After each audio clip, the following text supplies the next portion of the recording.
అమ్మాయికి మొగుడు మామకి యముడు అని అప్పుడు ఏదో సినిమా వచ్చింది, ఆ డైలాగు వచ్చింది. అట్లాంటి స్టైల్లోనే ఇప్పుడు టోటల్గా వైఎస్ఆర్ కాంగ్రెస్ పార్టీ నాయకులకి యముడు లాంటి పాత్రే పోషిస్తున్నారు పవన్ కళ్యాణ్. వరుసబెట్టి వెంటాడి వేటాడుతున్నారు. వాళ్ళ ఆర్థిక మూలాలని దెబ్బతీసేటటువంటి ఎత్తులు అధికారికంగా వేస్తూ ఉన్నారు.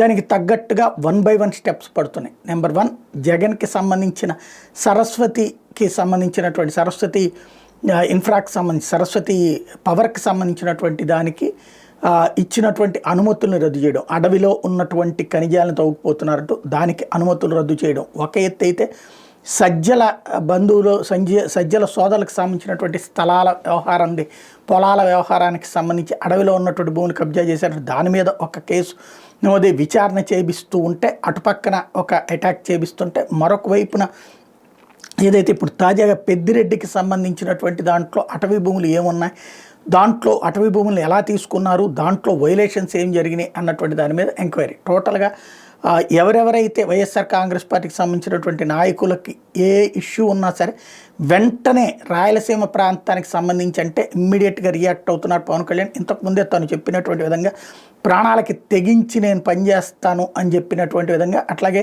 వీళ్ళ మదం అణుస్తాను అని చెప్పినటువంటి విధంగా 1 by 1 స్టెప్స్ వేసుకుంటూ వెళ్తున్నారు.